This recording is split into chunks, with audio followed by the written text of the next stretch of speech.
Bismillahirrahmanirrahim. Wassalatu wassalamu ala rasulillah mursalin. Allahumma shalli ala sayyidina Muhammad wa ala alihi. Rabbi shrah li sadri wa yassir li amri wa hlul 'uqdatam min lisani yafqahu qawli. Yang saya hormati dan saya banggakan para ketua forum yang ada di Kota Samarinda, FKUB, Bapak Yai, Kepala FKDM, Forum FKDM, Pak Bobo, serta jajaran FKUB serta jajaran dan FPK. Nah, ini yang solid ini. Ketua nggak ada nih. Selalu solid biasanya ya, bahkan. Dan adik ada juga di sini dari perwakilan semua perwakilan tokoh masyarakat yang saya hormati, ormas, ya saya banggakan, dan para mahasiswa, ibu-ibu PKK, pokoknya semua ada penting di sini semua. Mohon maaf kalau saya tidak bisa menjelaskan satu-satu, dan juga yang saya hormati banggakan para narasumber baik dari KPU dan Bawaslu yang nanti akan memaparkan secara teknis. Kalau di sini ini kalau saya katakan sebagian besar narasumber juga ini, sebagian besar narasumber juga ini. Jadi kalau di sini tempatnya itu bukan disosialisasikan tempatnya ini. Diajak, diminta tolong, itu lebih tepat. Diminta tolong itu lebih tepat.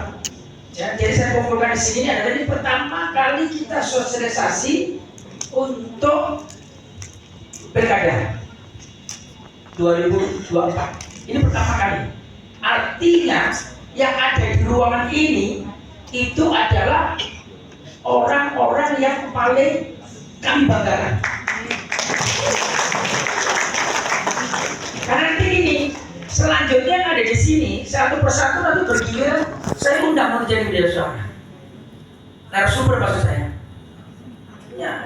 Nah ini karena awal dan pertama, maka mohon maaf di sini saya hanya mengingatkan.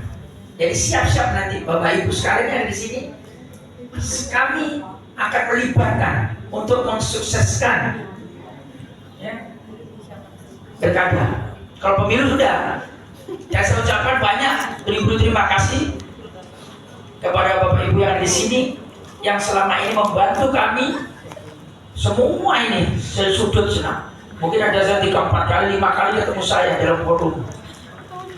Ya, ada bosan-bosannya, tapi ada hasilnya. Alhamdulillah melampaui target kita kemarin untuk partisipasi. Dan untuk kali ini yang akan datang ini semoga lebih meningkat lagi. Ya semula saya kira tugas saya sudah saya anggap selesai karena 6 tahun saya di Kesbangpol. Ternyata saya dikasih cuti besar kurang lebih 1,5 bulan. Ya, saya merasa wah sudah, alhamdulillah itu sudah 6 tahun sudah cukup bagi saya untuk mengabdi Kesbangpol. Selama 1,5 bulan di situ suruh berpikir tenang 4 kali jalan. Jadi betul-betul menikmati. Ya. Tapi setelah tengok ke belakang lagi, ternyata banyak mereka sangat membutuhkan kasihan, baik di dalam maupun yang di luar. Setelah saya kembali lagi, disuruh kembali lagi, maka perlu banyak memang turun tangan masyarakat ini. Terutama saudara-saudara di forum ini. Saya punya kewajiban sekarang memberangkatkan lagi jadi. Iya, harus siap-siap lagi. Pakai yang ada usulan saya usulkan lagi. Bagus. Ya. Jadi nanti kita ormas juga kita galang lagi, ya. Udah bagus kemarin kita undang terus supaya ya semangat. Jadi kita mulai lagi. Paksa saya harus menggeliat lagi, berjuang lagi, ya. Karena kembali lagi bersama Bapak Ibu, ya. Kalau Pak Wali katakan maaf Pak Wasis, TPP-nya turun lagi, ya nggak apa-apa. Emang kalau ke Kalau pemerintah Bali, pemerintah hukum dan politik memang kalau dari segi penghasilan memang lebih ya untuk TPP-nya, kerjaannya ringan. Tapi ya memang kalau kembali lagi bahwa bekerja itu ibadah, lebih baik yang banyak bekerja lah, ya ibadah. Jadi dengan begini kita akan bersama-sama lagi, ya. Siap-siap aja nanti kalau nggak percaya, pasti ada diundang lagi nanti itu, ya. Ada diundang lagi nih kita. Siapa nih Pak? Iya siapa terus ya, ada yang bapak ibu itu bilang kapan lagi Pak, udah 5 kali 4 kali masih minta diundang lagi. Nanti kita undang lagi di hotel-hotel yang berbeda-beda, ya. Jadi nanti forum-forum juga nanti itu saya mintai kesempatan untuk sosialisasi juga, undangan masing-masing. Makanya saya katakan di sini itu mayoritas sudah narasumber nanti di sini nih. Jadi siap-siap saja nanti baik itu FKUP-nya, FKDM, FPK, orang lain siap-siap jadi narasumber lagi nanti itu di hotel-hotel yang lain, bukan di sini. Kita nanti supaya nggak jenuh, pertemuan kita variasi di berubah-ubah, ya. Terus ibu-ibu PKK juga gitu. Nanti 10 kecamatan ya kita sentuh lagi tuh ya. Jadi kita kayak kemarin tuh, kenapa kok milih ibu-ibu yang kita sosialisasikan? Ibu-ibu itu, ya, kalau diberi 1-2 kata, ditebarkan itu bisa 1000 kata. Itu hebatnya ibu-ibu mama itu. Iya, ngomongnya padahal waktu sosialisasi tidur. Sosialisasi tidur, setengah tidur, setengah enggak. Tapi begitu di luar tanyai, serba tahunya itu lebih besar lagi. Ya. Bingungnya kita ada perasaan ibu tadi itu setengah tidur. Tapi begitu di luar ditanya tetangga-tetangganya ngumpul di lobi di PKK atau di mana, bicaranya itu lebih dari narasumbernya. Itu hebatnya ibu-ibu itu. Makanya harus kita sentuh lagi ibu-ibu ya. Nanti 10 kecamatan itu kita kumpulkan tokoh ibu-ibu di 10 kecamatan lagi itu. Itu bagusnya kalau kepada ibu-ibu itu sukses ya. Kalau bapak-bapak ini begitu diberitahu ya pemikirannya begini, malas saya kasih tahu dia, belum udah tahu mulai merokok, nah ini. Tapi bagusnya jadikan sumbernya kalau bapak-bapak itu supaya dia ngomong banyak. Ya kalau ibu-ibu gitu disentuh sedikit. Jadi pengalaman kemarin itu sudah 10 kecamatan kami sentuh untuk tokoh-tokoh ibu-ibu ya, dari PKK dari apa itu kita berikan artinya di situ undang untuk diminta tolong untuk kepanjangan tangan dari kami Kesbangpol selaku perwakilan pemerintah kota, ya. Bahkan di sini adalah yang sangat penting semua, baik perwakilan mahasiswanya ada, semua ini ada. Hari ini semua kami ini sudah tidak undang mewakili. Maka saya katakan yang di ruangan ini adalah orang-orang yang paling pertama sosialisasi, ya. Itu adalah sebagai kalau dikatakan itu adalah pasukan saya, yang pasukan inti saya mewakili pemerintah, Bapak Ibu sekalian, untuk meneruskan misi kita ini. Kita punya misi besar, yaitu memilih pimpinan, ya. Jadi tidak mudah ini nanti ya. Kita tentunya dihadapkan dengan masyarakat yang berbagai macam.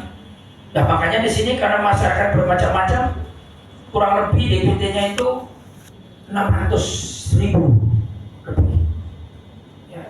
Kalau penduduknya kan 800.000 lebih, tapi DPT-nya kurang lebih 600 lebih. Nah mungkinlah kalau hanya Kesbangpol dan pemilu KPU aja yang untuk sosialisasi, nah mungkin bisa mencapai keseluruhan. Nanti setelah cara akan kami tempuh untuk mensosialisasikan pilkada ini dalam rangka supaya bisa mencapai target partisipasi yang meningkat. Kalau kemarin alhamdulillah pemilu sudah mencapai 80% lebih, jadi mencapai target. Harapan saya pilkada juga begitu. Nanti kita nggak ngerti siapa nanti yang bakal calon, kita belum tahu pasti. Tapi kalau nanti tanggal 22 September itu baru kita tahu. 22 September baru tahu ditetapkan calon. 22 September ditetapkan calon.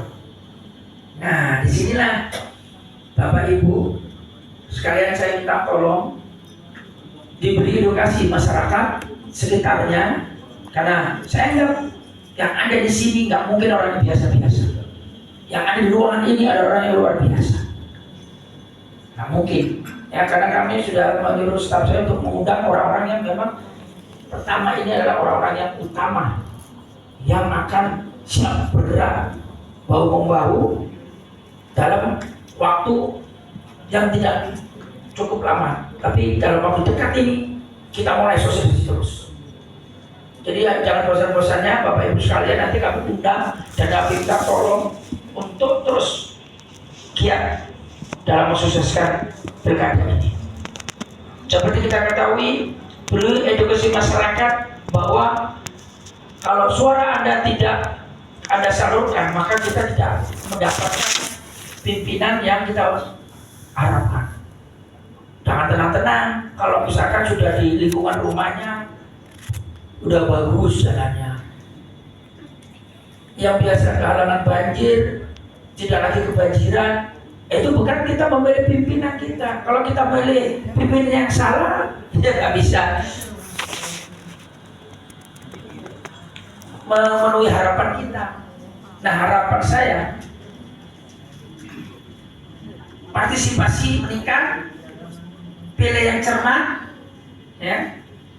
Saya yakin kalau untuk Bapak Ibu sekalian beda dengan dulu. Waktu saya pertama mengadakan pilkada di Kesbangpol, sudah kami setting bagus, ya, sudah kami atur bagus, tapi Allah berkehendak lain.